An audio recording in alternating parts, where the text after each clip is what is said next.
Hi, I'm Tonya Caruso. Welcome to Comcast Newsmakers' first term in office, and he's here in our studios this half hour. Please join me in welcoming State Representative Al Landis.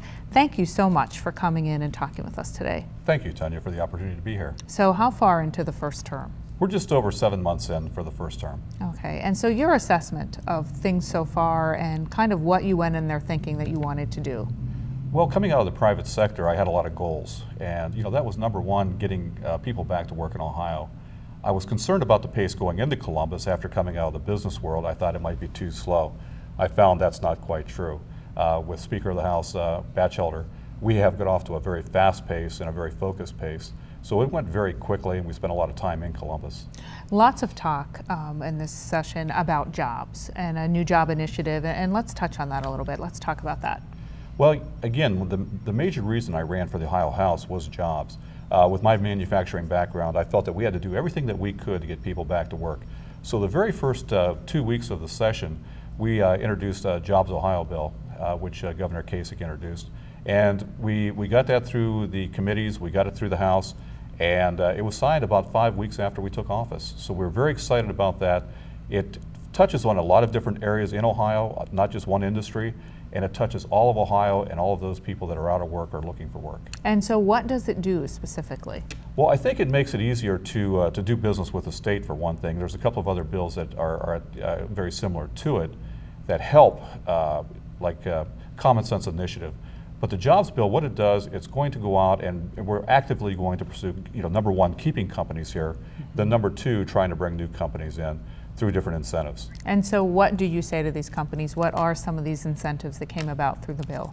Well, I think one of the things that we say is Ohio's open for business, that we are going to be business friendly. We're going to do all we can to keep them here through, through tax abatement, through incentives, through training, or retraining our workforce. So there's a lot of things involved in it.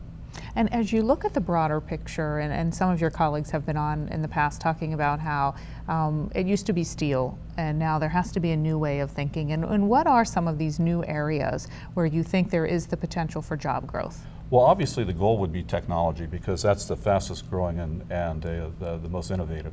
So again, Ohio has to retool to get ready for that. But also when you take a look at what's going on in the oil and gas exploration with shale, we have to make sure that our community colleges, that our state colleges and our tech colleges are geared up to train those people that are going to come in and work on the Marcellus and Utica shale.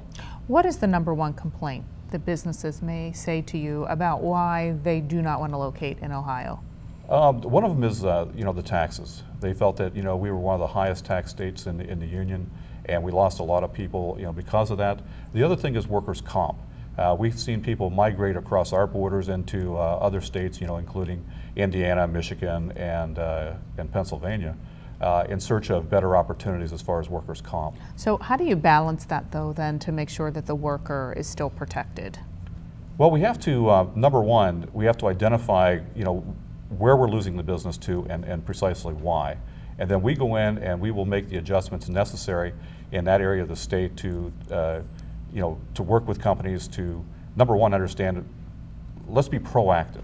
Let's find out what they're thinking. Let's not wait until the doors are closed and they're taking the equipment out. So I think the whole thing is to be proactive and communicate. And that's one of the most important parts of my job, is being out there, communicating with my constituents, including businesses, and finding out what's on their mind, what do they need to keep them here. Right, a lot of work to do, but generally would you say you are positive about the future and the outlook? I'm very positive about the future.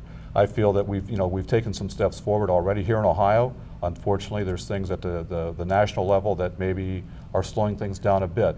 But what we're doing is we're positioning Ohio to be in a better shape to move forward once we come out of this recession. Well, we thank you so much for coming in and talking with us today. Do come back. We'll talk more about this and tackle some other subjects. Thanks for your time. Thank you again for the opportunity. You're welcome.